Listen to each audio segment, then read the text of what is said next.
devant votre écran. L'homme à surveiller de près du côté d'OHL, c'est évidemment Xavier Mercier, le capitaine. Capitaine du côté de Zulte Waregem, c'est Lorenz De Bock. De Bock, derrière le ballon également Dompe. Et ce sera Jean-Luc Dompe qui botte ce coup franc. Ça passe à côté.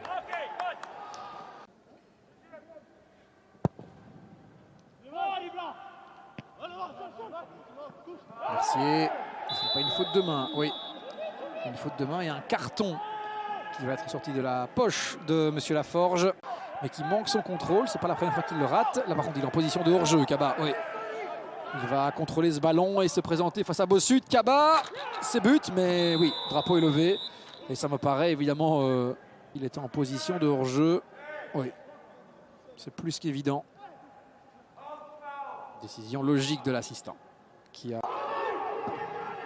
Avec Mercier. Et c'est là qu'il faut se montrer lucide et efficace du côté louvaniste. On trouve Aguemont sur le côté gauche, le centre d'Aguemont. Mercier! Merci à nouveau, ce n'est pas terminé. Kaba qui peut finir. Kaba, c'est goal. L'ouverture du score louvaniste sur cette contre-attaque.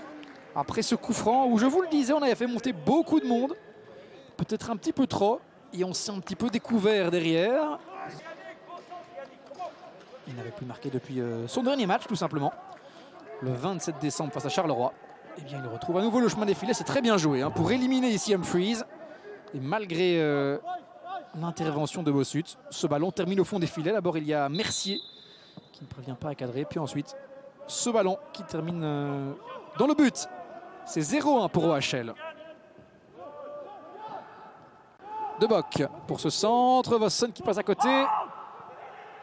Et ensuite, ouh là là, oui, contact musclé. Et Kuteza qui avait écopé d'un avertissement verbal il y a quelques instants. On va écoper d'un carton jaune cette fois-ci pour ce tacle. Il vient trouver le joueur suisse. Kutezan, il y a Hubert en retrait. Il préfère y aller seul pour essayer de trouver Gano. Gano la tête pour Vossen. Quelle superbe phase. C'est l'égalisation de Zulte Waregem. But de l'inévitable Jelle Vossen, le meilleur buteur de l'SEV qui fait mouche. Trouve la hauteur de Zinho Gano. Le 1,98 m de Zinho Gano qui trouve ensuite Jelle Vossen de la tête. Et c'est lui qui vient finalement tromper Runarsson. Un but partout. Ah, c'est très bien joué, un très beau mouvement. Et très beau travail aussi de Derek Kuteza.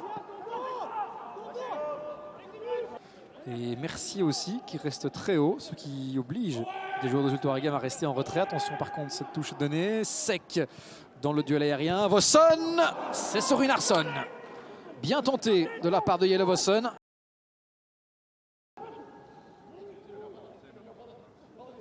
Dompe. Ça arrive chez Gano, cette tête qui file au-dessus du cadre. Et le ballon a été touché, ce qui offrira donc un... Il y a Vossen et Gano dans le rectangle. Ça va arriver chez Gano. Gano qui peut se retourner. Et non. Est-ce qu'il n'est pas un peu retenu? Oui, j'ai l'impression qu'il réclame qu'il a été un peu retenu. Mais est-ce que Gano aussi hein? Et vous avez De Waas là qui est dans le rectangle, qui lève le bras, qui demande ce ballon. Sébastien De Waas, Chengelia la frappe.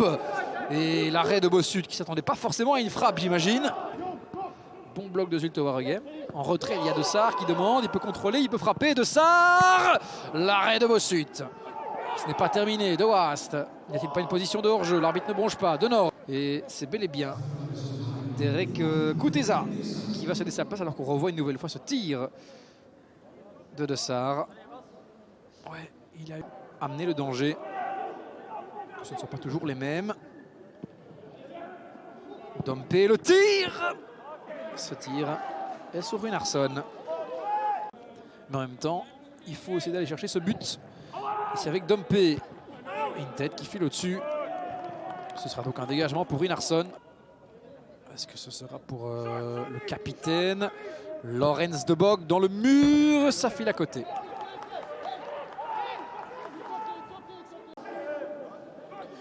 De Bock pour trouver une solution là dans la boîte. Sec et finalement De Waas dégage cela et c'est la fin de cette partie. 4e un but partout de cette 24e journée de championnat.